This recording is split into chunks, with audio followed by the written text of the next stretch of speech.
here we go. It's the T.N.F. over 106 live already on the bus at this early stage, which can only mean one thing. It's going to be a busy one. There's loads to talk about tonight. If ever there was talking points for the T.N.F, for the passengers who currently hold the keys in the T.N.F to talk about, it would be tonight.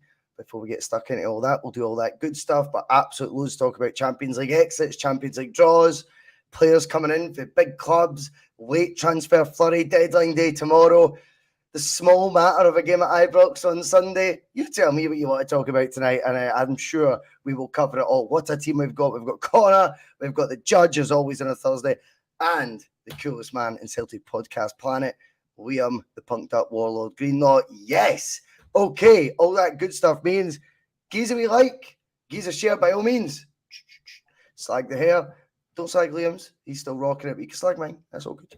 If you want to become a Bhoys to Bus member, like so many of you have, it's $1.99 a month. The members are going up, and it is helping the channel because it encourages us and it allows me to get even people like Mark happy for about 35 seconds. You know, I can send them a wee voucher. And the whole team, as I've said all season, will be benefiting from any sort of extra remaining money that's there. We'll be putting it towards, wee vouchers, or wee presents, wee token gestures to the team who do it all, because we are not in this to be trying to become, the next multimedia, you could say, outlet. Also, big shout out to the members we currently have, such as Jim Dolan, San Fran Celtic, Daryl, Gary Brown, Ali, Joe P, Jim Dolan, have I said him already? Who cares? Martin Ware, Scott Melville, so many more of you. And of course, a big thank you as well to Chris M. Before the show even started, he donated $4.99. We've got to impress the big man with a tip like that right at the top of the show. Big thanks to all you. Anyway, just get stuck into it, man. I mean, where do you even begin? I did a show last night. We asked the bus, the hashtag Ask the Bus. And it was all about, is the momentum changing? Is the mood music beginning to dance to a different beat? Well, I feel it is. And I think momentum's a big thing in sport, lads. I don't know if you caught the show last night. And I was trying to get that across, that sometimes in sport, it's not always about what happens on the pitch, or if it's a different sport, on the court or on the track. Sometimes momentum can be a big thing. And I felt the momentum is very much not with us ahead of Sunday, particularly after our performance last weekend, where as much as it was improved, it was a 0-0 draw affair against a terrible side that got beat 4-0 off my local team, Stirling Albion. There was no getting away from it. People were getting the fear. A lot has changed since then, which only in our goldfish bowl of Scottish football, it could change as much as it has. We will get everyone's views. Mark, I'll come to you first tonight, though. Let's start, because I'm trying to piece this all together, how the mood music's changed. Let's start with transfers first from a Celtic prism. I know the draw was today, and trust me, ladies and gentlemen, we will get to the draw, and we'll obviously reflect on why maybe the momentum's not on the other side of the city's sort of pendulum as much, or the pendulum hasn't swung as much their way as it had before. Anyway, Mark, transfers have occurred. We have been, I wouldn't call it loggerheads, different sides of the point of view. I think both of us points have somewhere met in the middle. Neither's been completely right, neither's been completely wrong. For me, I think when I look at the signings that are getting made, you could definitely argue this is last gasp saloon, panic station signings that weren't on the list. I think for the ones that are like that, I think the Liverpool defender, for example, was due to injuries, pal. And I think going out and getting someone of that sort of repute, if you will, not that I'd ever heard of him before until yesterday, not going to lie, I think that shows that they've went for the best possible stopgap defender as opposed to just a stopgap. When we look at the Benfica player coming in, that one very much aligns for me as to what I was kind of alluding to before, where I thought there'll be certain players we'll just need to let the window play out. Hopefully they don't get snapped up by other clubs, and we'll be able to step in with, similar offer to the Jota one and the Cameron Carter-Vickers one. Because we don't know that much of him, doesn't mean he won't be a player. And I'm going to guess he's one that's been on the list. Then you've got the frustration, I think, with the Palma one, where you go, I don't understand how that stuck to the last week. For me, I just don't get that. That's when you can't justify that was money that we more than had, a player that would have been more than interested at the beginning of the window that we're only bringing in now. We reckon there'll be more. How are we feeling about the transfers? Has your appetite been whetted even slightly so far, Judge? No, it's been fucking shite, if I'm being totally honest with you. I don't think you can sit here with 24 hours to go and say, no goalkeeper, no left back, no right winger, no midfielder as we speak, no striker, and sit and pretend everything's rosy. The defence, in terms of the centre backs, Celtic did enough. They put in two multi-million pound defenders. They got unlucky. You can't slag Celtic for that. They've come out and replaced them with somebody. When you actually dig a bit deeper, you go, he looks decent to me. 26-year-old, not played many games, but when you're playing at that level, you're probably not going to play many games unless you're top class. I've got a sore gum. I've got my wisdom tooth's fucked. But anyway, You've got a wisdom tooth. Well, I've not got any wisdom, but I've got a tooth. But it's all fucked. Anyway, so if I'm struggling, so I'm not that impressed, boys. I'm not going to lie to you. I don't think you mentioned Palmer. You're absolutely spot on. That was due to be done 2 months ago for Rangers. So I don't know why it took us to the day or last night to sign him. Still no keeper on the horizon. Left back, as I said, still none the wiser. I seen Ryan Bertrand, a 34-year-old, to kick-start his career. Mentioned tonight, a 34-year-old. I don't know how old he's going to play to. The Daily Record quoted him as being offered to Celtic. Who was this? Ryan Bertrand, played for Leicester. Really? Last season. 34-year-old. Yeah, boys, stick in the know, mate. Please, you've got a podcast today, mate. If you're not going to get in the know, step aside. I know, mate. I know. I'm wasted. I'm an idiot. And the thing is, the Bromley boys not going to happen. We kind of £6 million not a lot of money, but see if the team's just going up the piss, maybe you day jump out of that, right? But I'm not going to, and I don't think anybody in the pod either, unless I'm reading thing wrong here, is going to sit here and praise the club for bringing in a boy last night and a boy today.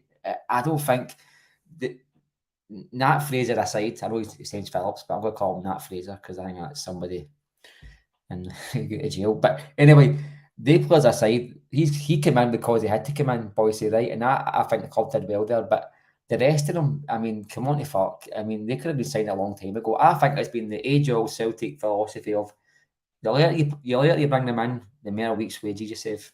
Simple as that. He saved 2 months at 11 grand a week. He saved 80 grand, 88 grand, or whatever that is. So that's the way it works out. And he's on 11 grand a week. Now, come on. That could have been hard to deal with. If you offer the guy 11 grand a week and it's tidying his wages by 8 times, and he must have been on shite money before. We could have got that here and done with like that. We chose not to. We chose to give the manager as little as time possible for the big match on Sunday. We'll be knocked out of a cup already. Flung away a wee teensy bit of a cushion for Sunday. I thought we'd that wee cushion if we get beaten Sunday to say, look, you know what? It's still as you were. It's still parity, but they can go above us. And I think Celtic had enough to beat these teams, but I think you don't give the manager the best possible opportunity to blood in the new players into a system that isn't working just yet, which will take time. And I think you're giving the manager a back step before he starts winning if you're giving players so late on the window, boys, because some of them might not have played for 3 or 4 months. Sometimes some of them might not have played in a year, because we've seen guys like Podin's been linked, which is nothing's happened to. He's not played football for months and months. He's not been in the first team since May. I mean, Ryan Fraser was mentioned. His last game was in 1991 or something. I mean, this is what we're going to bring in. Players aren't playing for big teams, so they're going to be well out of shape in terms of match play. No, they're not up to speed, boys. So any guys we get in, are they going to fit right into a game on Sunday? Because Sunday is important. I don't care what anybody thinks.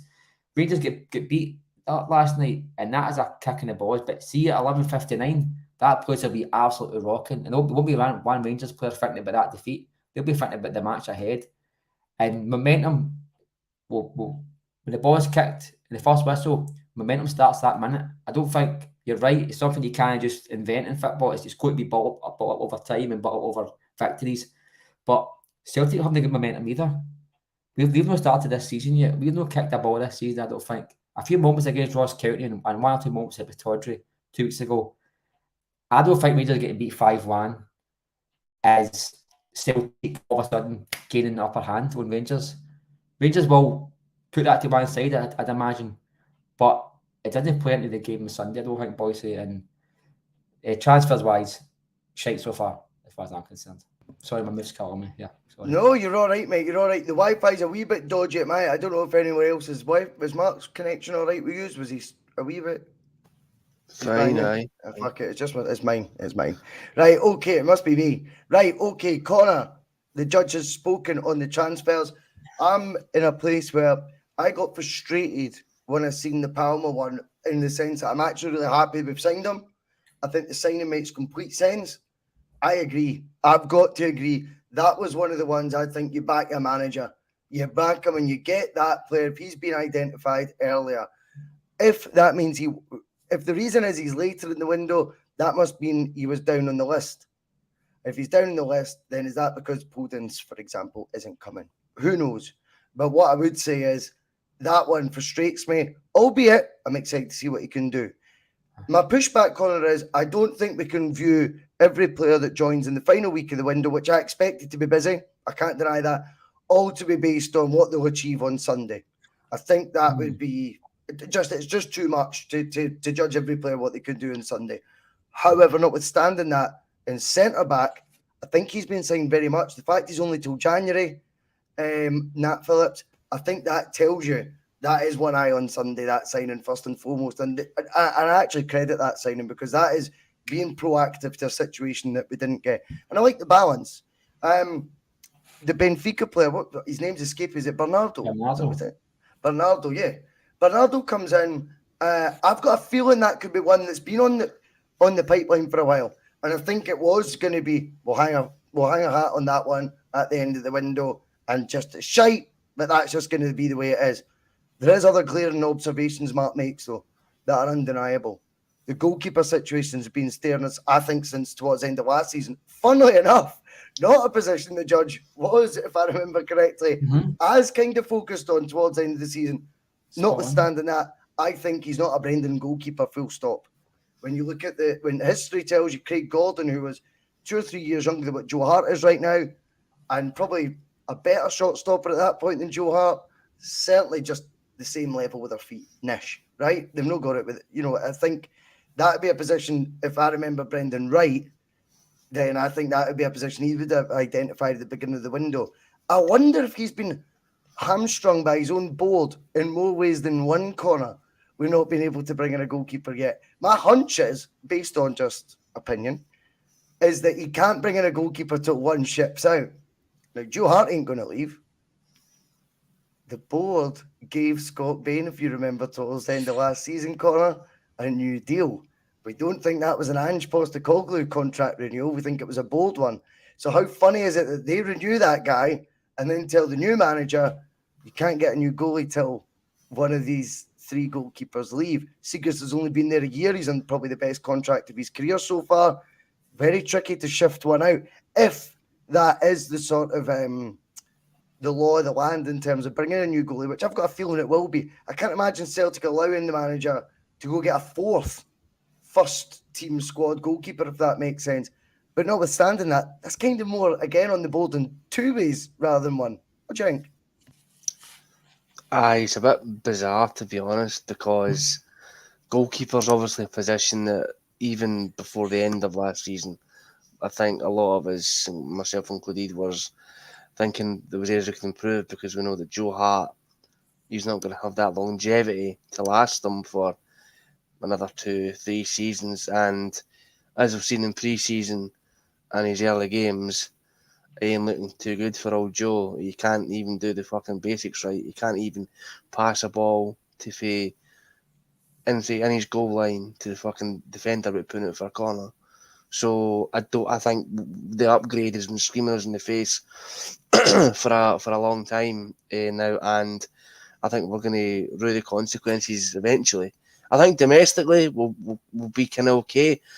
I think from what we've seen, even from the Scottish teams in Europe, I think teams like Hearts, Hibs, and Aberdeen, who would see as the more threatening teams to play against, I don't think they're really going to offer much much of a threat, and let's be honest.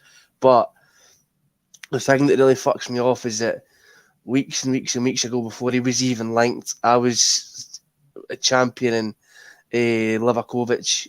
I can say it right now.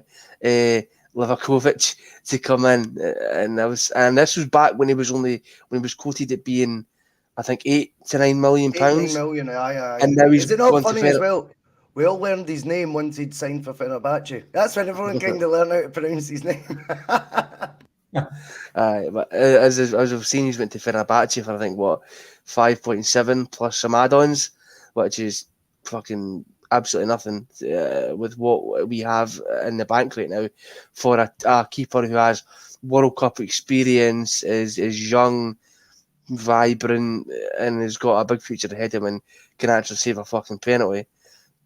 I think it was a no-brainer, and I know that the Turkish league can probably offer him bigger wages, and I know they get into Europe regularly and maybe perform slightly better than we do. I just think that there should have been more of a bidding war or something there.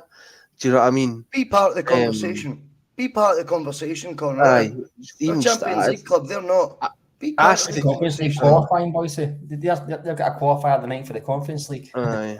You know what I mean? There you go. We could have afforded that. We just chose not to. Aye. It's so. What about the rest of the deals? What about the rest of the deals? How are you feeling about them? I'm very much now in this headspace where I'm going to judge the board on their lack of movement, especially earlier on. We could have gotten all these done, and we could have now in the last week or two. I know with centre back, it's not, we strengthened there. We just happen to be unlucky to get injuries. But in terms of the wingers, a left back, even another striker, we've had weeks to get it done, and now we're absolutely scrambling. Now, the reason the optics might make it look like we're scrambling even more is because of the injury crisis, and because we've got the cream buns on Sunday. But this could have all been done already if, we were still so many points clear and we still had, no one was injured. But we'll never know. And now the optics of it just scream panic stations. And it's not great. I'm becoming more and more jaded by the week, but I am glad to see that they've at least quickly, addressed Nat Phillips available, right, got him in, done in the space of a day. This boy for Benfica, only heard about him a night ago. If you're lucky, by all accounts, he's having his medical now. Do you know what I mean? So, it's very strange. I'm not want to judge them before they kick a ball. I'll do the eye test. That's the only way I can be, the usual wee idiots who watch their 2-minute YouTube clips and post it on Twitter saying, "Oh, he's going to be a baller for us." I'm pretty sure the same folk said the exact same thing about Haksabanovic and Bernabe and all that before they joined, and look how that turned out. So that's kind of where my headspace is at, and I hope they prove me wrong and that they will be great. But right now it is very underwhelming. I've seen some people, who are high up in the upper echelons of the Celtic podcast or content creating community giving the window an 8 out of 10. I don't know. I mean, I'm not naming names. I don't know what I call anybody out. Shame the cunts. Sorry. No, I'm not. Right, okay. No, it's not the argument. Right now, it's underwhelming. Right now, I'd say underwhelming. That's a Liam, D-Max and is Brendan not more likely to bring quality players in January as he will have had more time to assess the squad as required? In my opinion, Liam, and big shout out to you, D-Mac, Liam, in my opinion, Brendan came in at the perfect time for a new manager to join a successful Celtic team. I think we need to balance that with an out-of-sorts Celtic team form-wise, which everyone seems to have erased from their mind.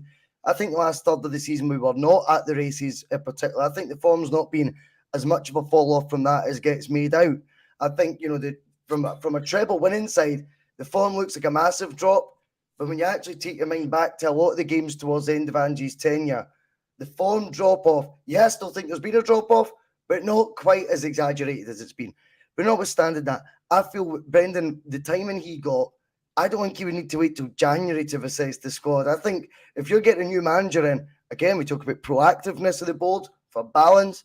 I think they were very proactive and got in the best possible candidate in Brendan Rodgers when they got him. And I thought the timing of it was brilliant. I think he's had more than enough time to have assessed the squad this summer without it being deadline day drama. Let me just unmute me here. I agree. He's had plenty of time. I think what happened with the squad last year is I think they were tired. I think once they got over that hump, they won it at Hearts. There was so much pressure and release, let go, that they just sort of just let it do. And I think they were tired. And then I think we're seeing we're seeing that again as well with a lot of the same players that were playing. Remember, this is a team that's been to Japan and Australia twice in the last 12 months. Within a season, that's a lot. Some of them have played in World Cups. A lot of them have played in qualifying. I think Brendan, what looked like a successful team was actually a very tired team. This is a team that needs to regenerate. And when it came the chance to bring in new bodies, it would sort of like help and lift some of that weight. No, we still got Cal running about in the middle of the park like he's wearing, Doc Martens, He's struggling out there. He looks tired. And so I think that could be some of it right now. And that's what Brendan's seeing right now. And the new players that are going to come in, I'm hoping that they can come in and start driving the team. I want to see guys like Yang and all that, guys that are coming in that have got new ideas and not trying to do the same thing the same way. Because I think that's probably last year, and that's what carried over into this year. And also as well, it's like Mark was saying earlier, like we've still got some key positions that are not filled to the best they can possibly be. And we can see that when play breaks down, when we attack specifically.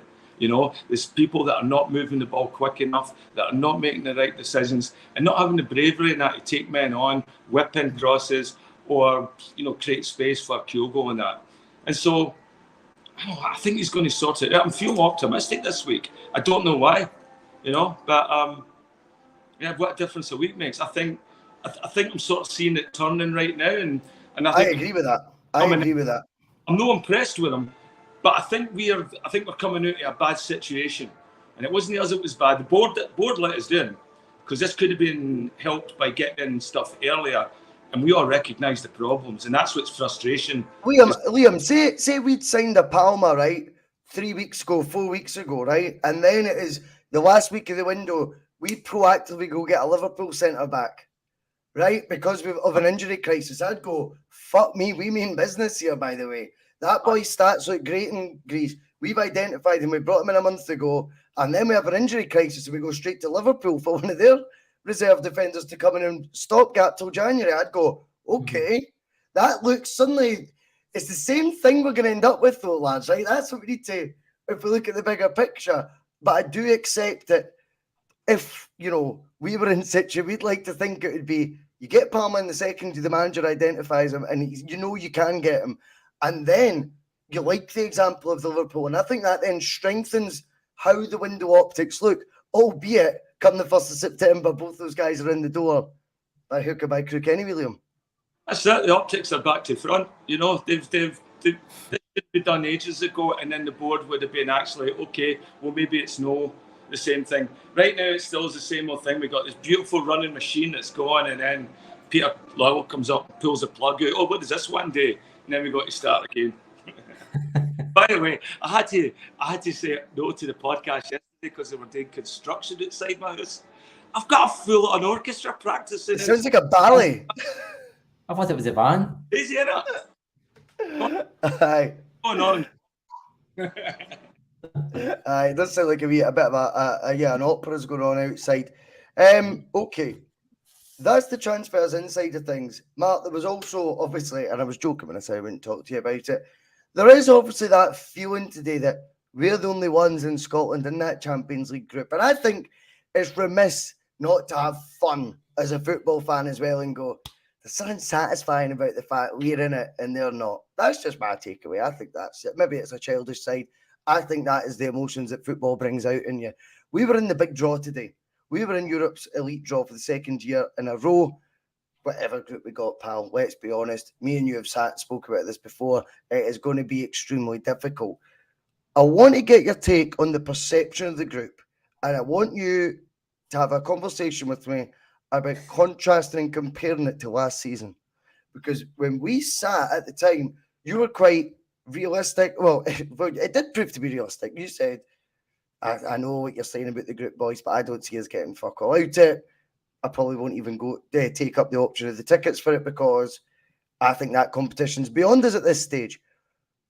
But you would agree with me on this. The majority of fans' consensus was achievable, doable group to get third, but let's go for second. But let's, third is more than doable. We left with 2 points from 6 games. Ange got a lot of plaudits. Celtic didn't get any points. This year, I think the group, again, if you use that same mindset of, you'll have the same mindset, right? You personally, right? You'll definitely say the same thing as last time, and that's fine. But I think you agree with me that the majority of fans, if they carry on their view from this time last year, they'll surely carry that on to this year, looking at it and saying, hey, that group is as fair as we could have got this year. Third place is possible, second place is the dream. But what we're both acutely aware of, Mr. Kearney, is the fact, undeniably, that whole narrative changed because of the Ange loving to what do we expect? It's Champions League. We can't compete at that level. And I think he got a free pass. Here's my point to you, Judge. Brendan Rodgers will not get that same free pass after the 6 games. Whether you think the group's tougher this time, which I think it's marginally tougher, but he will not get that same kudos, mate, even if we play well in all the 6 games, really. No, well, we get booed after the park on Saturday after one draw. I mean, Ange lost 3 games out of 6 and get packed out of Europe, then get packed out after guys on 12 grand a year at Bodo Glimt. So we all know the Ange loving did kind of mystify the Celtic support. And I think you're right. I think Brendan Rodgers will not get the same leeway. I think the groups that this year and last year, I think Gordon Strachan and Martin Neal and Neil Lennon would have killed for them. I think they guys got really tough trips at Celtic and they've killed for a grip as easy as he's not easy, but relatively. Come on.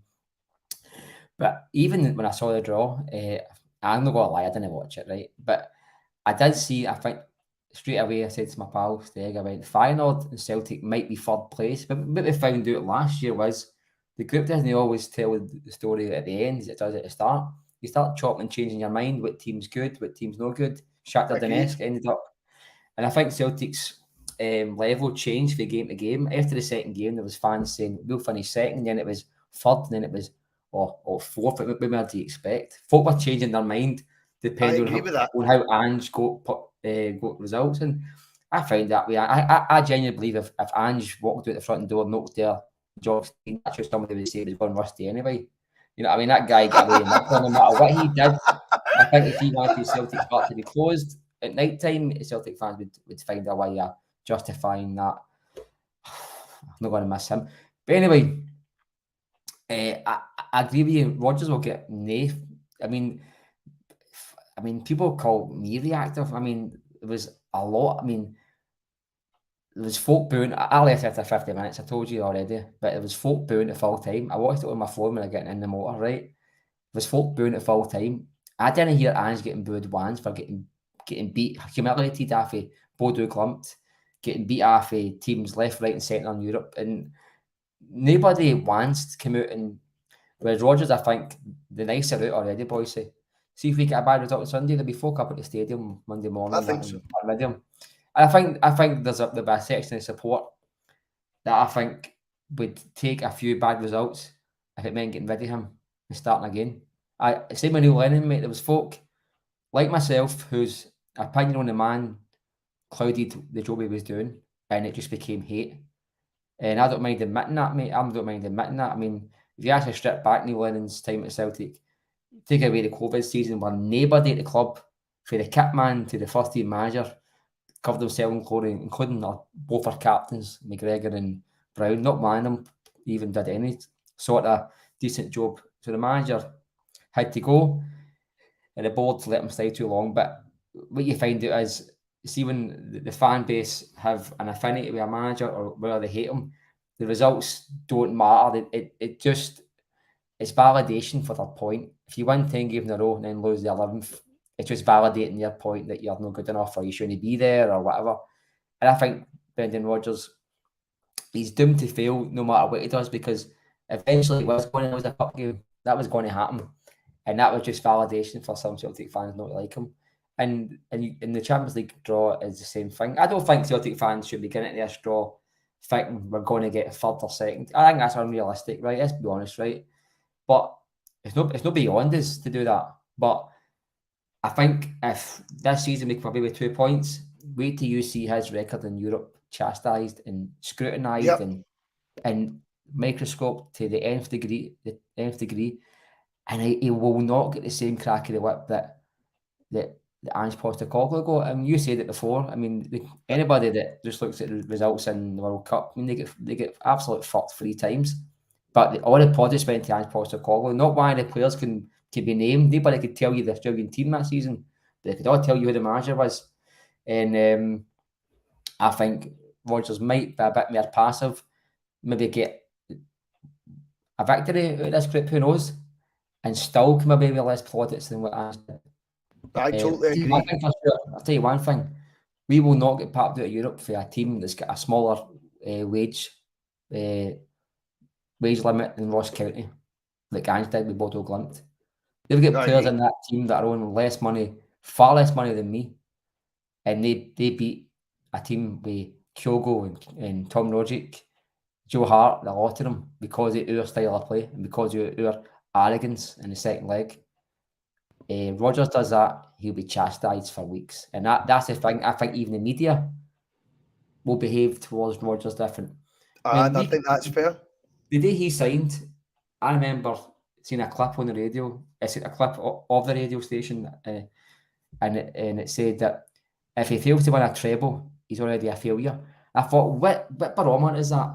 What possible barometer is? Can a treble be? That should be like a goal. By all means, that should be a goal. Your aim, of course, it is. But for that day, you lose it against Kilmarnock. You're raging, right? You're upset. But surely you can't be judging a manager on trebles, right? Because it's just unrealistic. But I heard nobody saying at any point last year that Ange is going to win a treble. And this is the guy that's supposed to be the second coming of Jesus. Ange last year is supposed to be. What we're saying last year that we'll take the league, we'll take a run in Europe. Nobody mentioned the treble, but if Rodgers gets the league and that's it, he'll still be a failure in some people's eyes, boys. I think this guy's going to be treated differently for any manager in recent times because his reputation for leaving the last time. But not only that, I think the most important thing about it is you've got the media sharpening their knives and the Celtic fans doing it, and that's a lose-lose situation. Connor, I find myself a wee bit in a strange conundrum with it because I feel like it was fair when we were only on the bus, I think, really across the board with the pods at the time. We're saying, plaudits, he's getting plaudits, but we're not getting points. And I felt 2 points as the final outcome from a 6-game mini season, which ultimately it is. You can say it's only 6 games, but it is a league table. It's a 6-game league table. If the league table never lies, then just because the format's different, it doesn't change that. We got 2 points from a group that fans' minds changed from the beginning, thinking we could get something out of, i.e. a drop into the Europa League or potentially a second place. I'm not saying anyone expected second, but we found ourselves in a place where we thought it was possible. I think we find ourselves in the same space again this year. Now, there's a part of me that thinks, well, I'll be the exact same as I was last year. And if we only get 2 points from it, I'll be saying, well, do you know what? That ain't quite what I was hoping for. Even if we play well in the 5 of the 6 games for 20 minutes, it'll get turned into an hour anyway. Right? Let's just say that the same thing happens again. The flip side is I'll be a wee bit more defensive of the manager and the team this time around because I'll say that's not fair. It's not fair to judge the manager differently because of the person in situ, because of whatever other misdemeanors or prejudgments you've got, or just past hate for him or whatever it may be. It's unfair to then change your footballing mind or your football opinion based on the guy. Play the game, don't play the man. And I think that's where it would frustrate me, and I'd probably end up coming out, I could envisage it now, defending Brendan, which then would make me the hypocrite, if that makes sense, because folk could go, well, you said that wasn't good enough total. But you understand where I'm coming from. It's like, I just hope that with this group, if you genuinely think second or third is possible, then stick to your guns. But don't turn the knife, because you didn't do that last year in the last manager. And look what happened come the end of the season. We won all the domestic trophies still. So don't turn the knife if you're disappointed in Europe this year. Take whatever positives there are from it. If that means over-exaggerating them, do the same all over again. But at least be consistent in your inconsistencies. Because I think that this time going into the group stage, I do think the majority of people feel we are in a similar space to last time. That third, and potentially, if it goes really well, second is possible. But if that don't happen, then by all means, still get behind the team the same way you got behind Celtic last year when they exited Europe after finishing bottom, because that certainly contributed to Celtic then having the successes they did domestically. I think people need to, have a move by inward look, obviously. And whilst it was hugely disappointing, let's bear in mind, when we were playing Shakhtar away at their home ground, it was here in Poland, you know what I mean? It was a neutral venue. So, and we had plenty of fans over there as well. And by all accounts, we should have won that game. We were by far the dominant team in that fixture. Shit the bed at winning that and getting 3 points. We also couldn't beat them at Celtic Park either after going a goal up as well. We couldn't kick it in us. Our strikers couldn't hit a barn door besides Yakimakis. That Maeda missing a goal against Real Madrid that was near enough on the fucking goal line. I don't know how a player manages to do that. I know you've seen it, but it boggles my mind. And we got horsed off, RB Leipzig. Joe Hart literally passed after getting a goal for RB Leipzig chopped off by VAR, which he does a bit of a lifeline. Joe Hart, in his infinite wisdom, decides to fucking try and give the ball to Greg Taylor, who's on the side of the box, who's surrounded by about 2 or 3 RB Leipzig players. They then nick it off him, slot it in the back of the net. And Ange still got hundreds of plaudits after that. If the exact same thing was to happen this season in Europe, and we maybe have as good performances, if not better, because I think Brendan Rodgers will not be as naive as what Ange Postecoglou was when it comes to European football. He'll play the fixture. He won't just play his system. I don't think it's great to play Real Madrid the same way you would play St Johnstone at home. It doesn't make sense to me. And Frank, Jesus, I don't know if Joe Hart's gives you a lifetime supply of Head and Shoulders for you to be defending him all night, mate. But I mean, I think it's fair criticism for him considering he's been pretty poor the past couple of weeks. But in terms of Europe, I think I'm trying to be as positive as I can. When I seen the draw, I was like, I will take that. I would bit your handle for a draw like that, because there's opportunities there to pick up some much needed points and gain a bit of steam and move forward in Europe. And I think Brendan Rodgers can do that. I think we just need to buck up our ideas a wee bit and move forward. But doing that when you're not being properly backed is a whole other question. Yeah, fair enough. Liam, you know your history, mate. It's a group of potential revenge. We could, it could be Rotterdam, Madrid, or I'm not even gonna, I was gonna say Liverpool or Rome. Liverpool aren't in it. Anyway, revenge, a group of revenge. 1970 European Cup final. The famous quote, Tommy Gemmell. People forget he scored in 2 finals, not just the one. And we lost that. So let's get revenge for that. Then we look at Atletico Madrid. Let's get revenge for the shame game in 1974. And by the way, they could have very similar traits, having been tutored under a Diego Pablo Simeone for the last decade. And then we've got revenge just because they're Nazis. Do you know what I mean? This is a group of revenge, left, right, and centre. And by the way, we've pumped them fucking before anyway over there under a certain Neil Lennon in the season that everyone's forgotten, where he did win a treble, and he did with the first ever and only time Celtics topped a European group stage was that season as well, if people remember also, with the record points total ever accomplished by Celtic in a European group stage as well. And we've had, I think, about probably more Europa League groups now than Champions League ones. So it's a fair achievement, that as well. I think it's a group that we could be excited about, though. There's a bit of history in it. There's a bit of needle. I think the Feyenoord thing's actually more romantic than anything else, to be honest with you. I think there's a bit of a bond between the clubs. But if you were to pick a top seed of the group and it was Feyenoord in the Champions League, I'd have said okay to that. In fact, I think if you cast your minds back a couple of years, I think if you look at the optics of the group, bar Atletico, I think Feyenoord, Lazio, you would have expected to get them in a tricky Europa League group. I think as far as Champions League groups go, I like the look of it. I think there's enough magic in there with the teams, but there's nothing also to completely daunt us and just to write off 6 points either.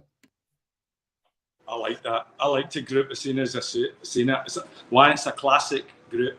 It's all Champions League teams that have identities and have a history, and we've got a history with them all. I think Feyenoord's going to be fun for the people travelling. I've got friends that support Dutch football, Ajax and what they always call us Feyenoord. So it's like there's a there. Atletico Madrid, that's always a good team. That's going to be the hardest one, I think. And you're right. Of course it will. Hearts involved in there, right? And then I think as well going into Lazio, it's like if ever a team was like, it's like all these evil people got in a room and said, right, we're going to design a team and a logo. What are we going to call it? Rovers, AFC? No, SS. Right, that's a bit extreme. I will bat a big ego on the top of the logo and as well, just to make it look even. Dr. Evil, Charles Manson, and John Gregg in a boardroom all coming up with a logo, Anyway. Still better than our board. I'm looking for It's a joke. Jesus. Nice. There's no mystery to it. There's no mystery to any of these teams. And I don't think there's any intimidation to them either. You're not going in like a team like Your way of putting it. Like Madrid. That was people wanted to just. I think players just wanted to say they played against Real Madrid. I mean, look at Jota's goal celebration. I love the wee man. Love it with bits. That's probably the most homoerotic scene I've ever seen in football, where he just put his hands to the sky and people were caressing his face and all that. It was just like fucking weird. No, I want teams who can get stuck and like when we score, get back and score another one. So anyway, there's the phone ringing. That's the ball. I think though that this is the thing with being in this competition, Mark, is one other example we got last night, and I know it can be fun in games that like I touched on earlier, but we did also see, and I know I was defending Lenny's Europa League record there, which folk could very quickly jump in and go, well, he was in that competition because he didn't qualify for the Champions League. The thing we've seen last night, those qualification routes are a nightmare, no matter who it is you come up against.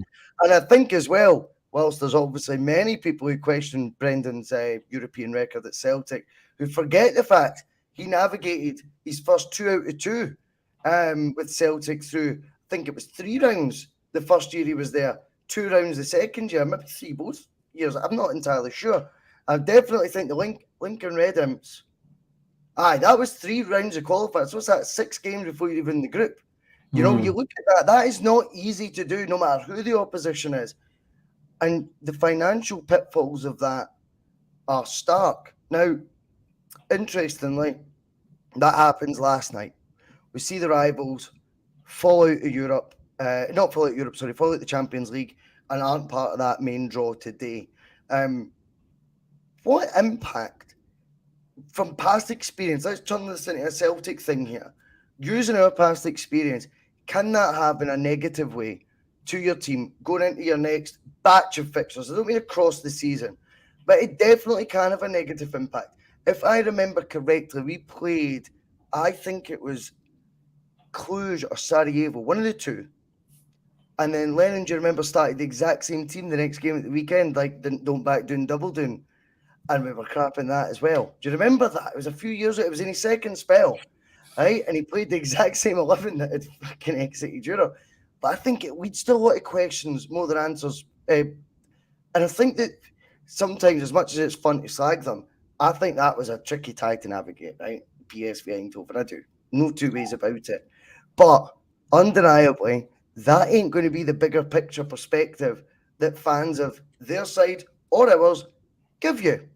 There will be a sharpening of the knives. There is a realisation now when results don't go the way that, hold on, it's not just his first season. He's been here 10 months talking pish. And suddenly that mood music shifts. I take your point that why should they have a negative result give Celtic momentum? Let's look at it as a pendulum though.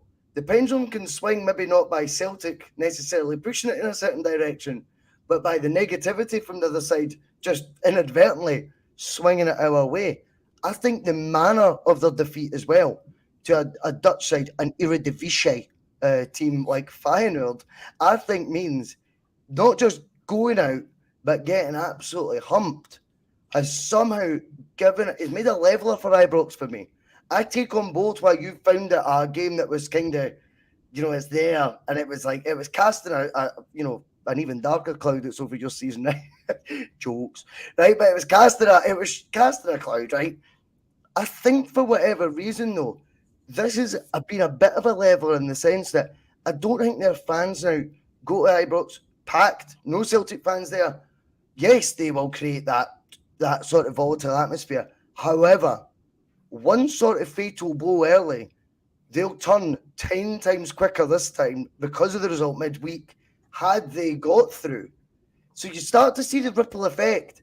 And just again, how important it is to win your league when there is guaranteed group competition qualification. But I just want to touch on, we've failed a few times in the qualification, Mark. Now you're seeing the other side, and maybe it does play a bigger part than we think in the opening sort of sequences of the season. I think, to be honest with you, the spotlight does go on you as a manager very quickly when you exit Europe, because I think Rangers will probably be banking on European football at some level. I think Europa League will probably be okay in the boardroom, but not for the fan base. I think they can pretend that they wanted the Europa League to be more competitive, but the Champions League's where they wanted to be. You saw that last year. You saw them with their patches on their shirts and everything so they can sell them. But I think you've got a fan base at Rangers that are so deluded, boys, like the England fans. They're astounded when they lose a match. They're astounded. They can't see it coming. They think that nobody can beat them. So their reality is totally different from actual reality. They will still think that last night it was probably nip and tuck for them. The ones with brains, not that there's many in that mob's fan base, but the ones with brains will know that they get horse, right? I don't know, boys. They're a bit of England. I think sometimes when they think Todd Cantwell is by far the best player in the league, that shows you the delusion they've got. You know what I mean? The guy cuts about like he's on TikTok and he's a grown man, says it all. But no, I just don't fancy the crowd being a positive for Celtic, because I think, I'm going to be honest with you, I think they will go as 100 miles an hour. Their tactic will be to hit Celtic sharp. They'll probably win a corner kick within the first minute and a half, 2 minutes. That's the way that'll be the tactic for them. Will they play with the same vigour and confidence though in the back of a 5-1? If they can all raise that would be surprising to me. Well, to be honest with you, I think they're playing a different animal than they played last night. I think that team would have killed us, to be honest with you, in Europe. So I think the animal is different. So they'll play to their own strengths. I think having the game on a Wednesday night away from home will be a big factor in it, more than, well, the result's got to be a massive factor, I'm not going to lie. But I think if it was Celtic, I would be, as a Celtic fan who thinks quite logically, I think sometimes I just look at the bigger picture. I think if it was me, I'd be a bit, gutted about getting packed out of Europe, and I'd be feeling down about that. You know what I mean? I would be. But see, come Sunday, if I was at Celtic Park, I wouldn't give a flying fuck about that result.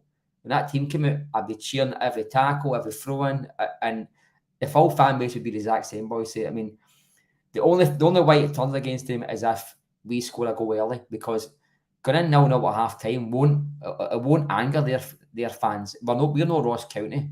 They won't be angry at 0-0 at half time. There'll be no pressure on them to be beating us by a couple of goals. They will be patient unless they're getting beat. If they're getting beat, they'll turn angry. But they'll not be like, we need to win this match. Oh, come on. It's not going to be that attitude. They'll want to win the match, but the pressure will be on them if they miss time, jumps at corner kicks and don't score within the first 5 minutes. I don't think it'll be that way. They'll be I've been Ibrox loads of times, and their fan base can turn on them, but they can be very supportive as well, boys. They're an intimidating place to go to. They get behind their team. Need doubt about it. I don't care what any Celtic fan How says. about your opinion then, very quickly, before we go to corner again, right? But see, just your opinion on the game on Sunday, based on what happened last night, and I understand you're not overly enamoured with the transfers, etc. Maybe Bar Palma, just the timing of that annoys you. But see where you were maybe when we spoke about Ibrox before. Where are you now thinking about it? Are you the exact same space, or is it at least shifted 1% or 2% or a wee bit more in Celtic's favour? It has a wee teensy bit, a couple of degrees there, but I would say more so that I think the left side to the park is very important, and if that means I don't see Maeda on Sunday, I think the window will be 1% better than I thought it was going to be. I still think there's too many negatives across the transfer window for me to be totally excited about Sunday, boys. I think we've still got the same keeper, same left back, no right But winger. you've shifted a bit. Have you shifted a bit? I'm trying to push him here. I bet because it's what Celtic have did. Rangers result hasn't shifted my opinion. If they'd won last night, I wouldn't be going, oh my god, they're gonna be buzzing. They're gonna beat us 9-0 now. You know what I mean? I wouldn't have I get that. It wouldn't have came into my thinking. I think it's probably the only game, it's a bit of a cliche that it plays itself. I've seen really bad Rangers teams winning games at Celtic Park and vice versa at Ibrox. The game just plays itself, boys. And last week's result and last night's result did it commit it. Form does. And I think it's like two junkies fighting for a seat in the bus. None of these are playing good. Oh, fucking hell.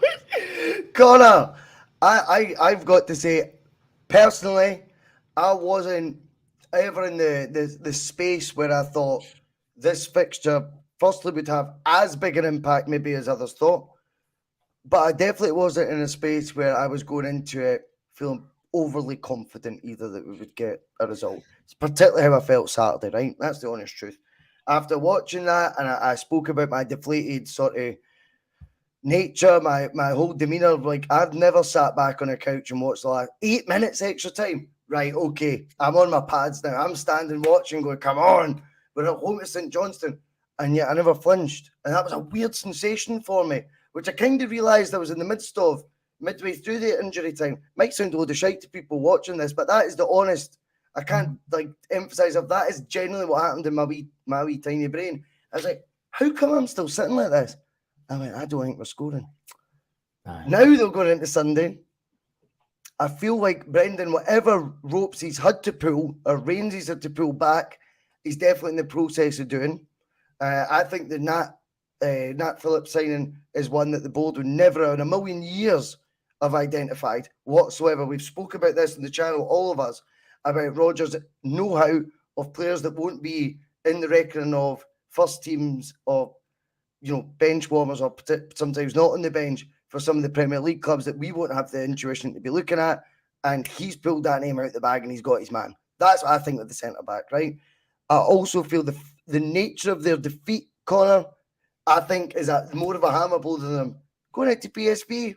No one wants to go, oh, well done, respect, mate, because you went out to PSV. No one thinks like that. But had it been a 2-1 as opposed to a 5-1 drubbing, I do think there's more positivity. We know they've got a tendency to turn on each other. I also think another week with Brendan, just getting his methods across. This is a top manager, remember, as well. This isn't a guy who's done nothing since our last game.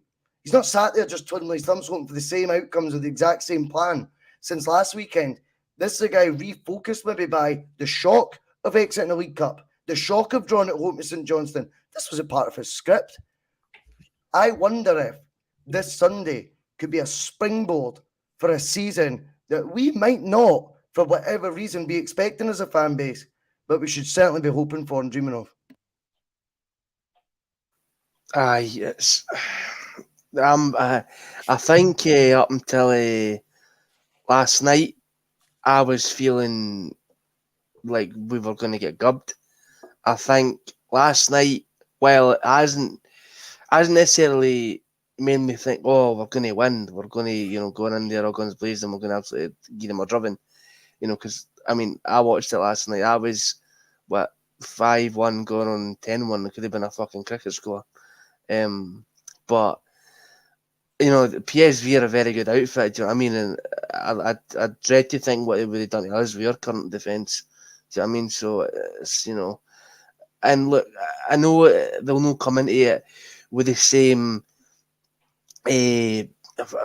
bravado and gravitas that they would do if they did go into the Champions League on Sunday. But you can guarantee that they'll come in it with blood and thunder and fucking staunchness that they usually do.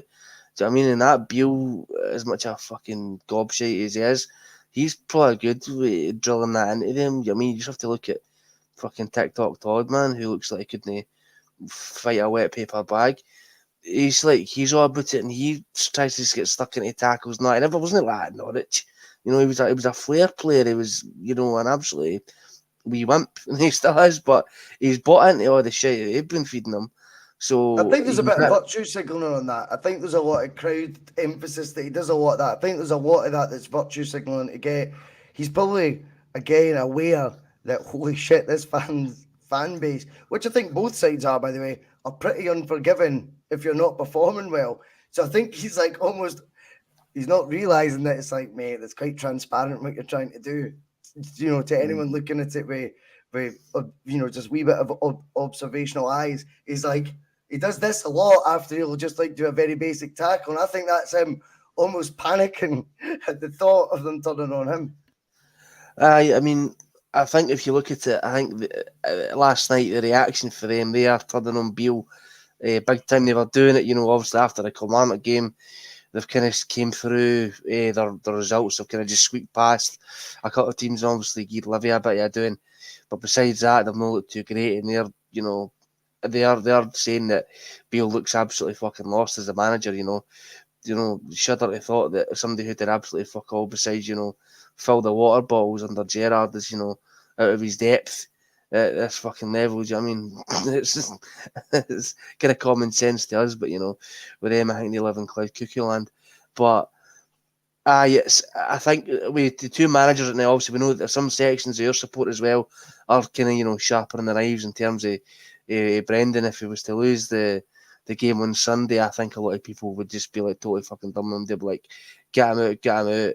Fucking rat, Judas, blah blah blah, whatever they would want to say. And I don't think even if he was to go on and then horse the league and get a cup double and do stuff in Europe, then I think they'd still have the exact same opinion, because some people's opinion unfortunately can't, be changed or so set in their ways.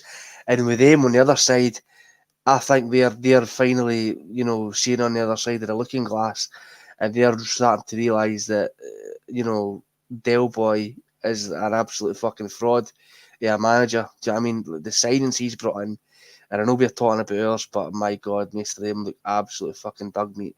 And look, I could have egg in my face come Sunday, but by going what I'm watching, I've not been impressed. And I don't think that I was overreacting massively after the St Johnstone result. I know it's not like me, isn't it? But I was saying, oh, we'll win fuck all this season. We'll even win the Scottish Cup. That's what I was giving it in the chat. But I think it's going to be very tooth and nail unless somebody, and it's more than likely going to be us, let's be honest, grabs the league by the scruff of the neck and, gets our shit together in terms of injuries and transfers. I know we've got, I don't know how long's left from that. 24 hours max to go. Well, yeah, we'll be doing a deadline show tomorrow night. I think David Logan, Phil McGinley have the yellow ties looked out and everything. I was going to do it until I heard about the yellow ties, and I thought, fuck me, man. I get slagged enough for fucking how I look. Do you know what I mean? They can have a go at it for a while. Liam, the final word to you, mate. Looking ahead to Sunday, there will be more signings, right? I guarantee that, right? And that's not because it's ITK or any of that shit. Celtic guaranteed will make at least one more signing tomorrow. Based on that, based on the turn of events with them last night in Europe, based on the fact that there does seem to be a bit more, as you said yourself, optimism in the air, whether we can put a finger on all the reasons for it or not, and that momentum shift, even the judge is saying a few percent, he's switching the other way. Is it time we maybe remember the good things about why we were excited at Brendan getting the job again, and remembering the reasons why for the last 10 months the opposite guy has talked a hell of a lot more than he's actually walked the walk. He's talked the talk, he's not really walked the walk. Whereas Brendan's came in, and this time, the irony of it all is we want the guy who has walked the walk to do a bit more talking the talk. How funny a conundrum you find yourself in. That's the second time I've used that word, Monty. But it is funny that you're in the stage where the guy who does all the talk but hasn't walked the walk against the guy who's walked the walk but isn't doing enough of the talk, talking of the talk, whatever you want to call it. I think we should remember this is very much, I think, an imbalance in terms of talent, ability, and experience on the dugout alone. I think we go into this game, we start thinking with the proper mindset again and start thinking maybe another week down the line, Brendan, with the abilities he's got as a manager, may well have found his poise again by now. And maybe we're seeing wee glimmers of it by signings that had to be made, getting made. And maybe we'll find out as well with an extra week on that training ground that players, when he says, I don't want you all to play at 100 million miles an hour, I didn't mean at minus, 10 mile an hour, for fuck's sake. Maybe he'll be closer to finding that happy medium he's after. And I wonder if, with a guy like Brendan in charge, we should start keeping the faith a bit. And I know everyone hates all that cliche, but I think when I look at the two guys in the dugout, and the two squads, even though we've been still a wee bit underwhelmed as Celtic fans, that's because we know of the cash reserves that are there. You actually look at the transfer recruitment that's been made and the players that are still there at Celtic going ahead of this. Surely we could start thinking now, big man, ahead of this weekend that really there's a good chance we could get a result here. Absolutely. I think we will get a result.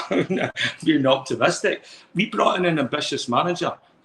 This manager left us for ambition. So I hope he came back with ambition as well.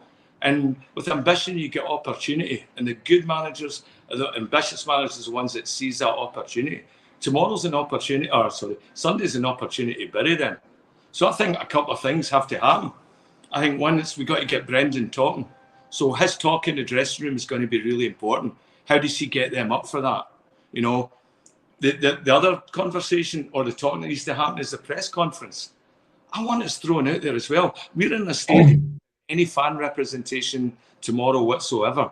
So, and we've got like a fucking hammer thrower or a referee.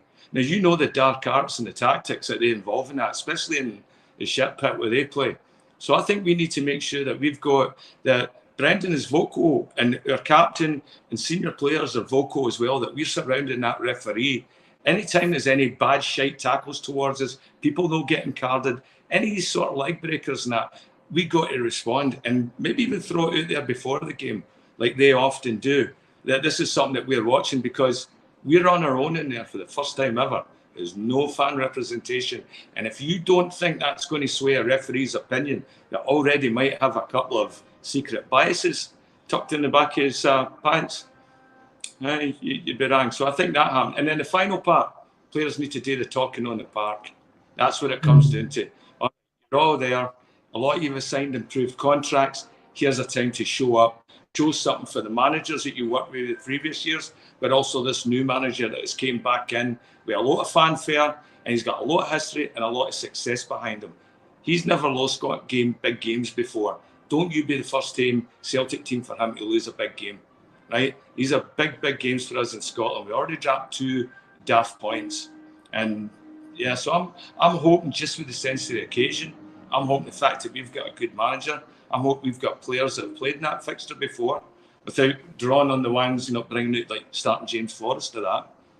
But well said, mate. Aye, well said. And I think if we get an early goal on that, they'll lose their bottle. They will go all the other place. and then it's just like survival mode for us, trying to keep players on the park. See, the thing is, just quickly before you finish off, boys, one thing Liam mentioned there was like Celtic players, they kind of accept bad challenges and bad decisions. We don't force the referee. We don't talk to the referee enough. And I want to see that on Sunday because we're going to have no fans there. We're going to have no So the encouragement to impetus the is goal. on them. So I think when you speak, there was in the first half an hour of the game on Saturday there, we lost a throw-in, boys, that was a Celtic throw-in all day of the week, right? And nobody challenged the referee. Nobody, right? I think Celtic need to do that, boys. Get in the referee's face because they will use the dark arts, as Liam mentioned there, but Celtic just roll over and just be the bigger man, and I hate it. I think Celtic should be getting in the referee's face constantly.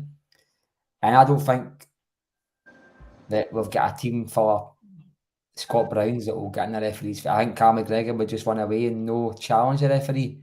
And Don Robertson, come on, I mean, I know you wait to say their names, but he's still a Rangers fan. I don't care what anybody says. He will use every bit of bitterness in his body to give Celtic nothing. Make no mistake about it. And if that VAR, I mean, come on, when you surround yourself with clowns, don't be surprised when you get a circus. And that's what you've got on Saturday to Sunday, mate. Don't be surprised with that. Let's be savvy on Sunday. Let's be silky on Sunday. Let's be Celtic on Sunday. Let's have them. I look forward to it all. Just before we go, one final wee message to everyone. Everyone, obviously, in the live chat. A wee bit of a community, you call it, you know. A wee Boise Bus passenger family. Our very own Pam has a job interview, I believe, judging by the comments. So, Pam, stateside, good luck with the job. But you won't need that. You'll get it. It's easy peasy. Use the judge as a reference. See ya.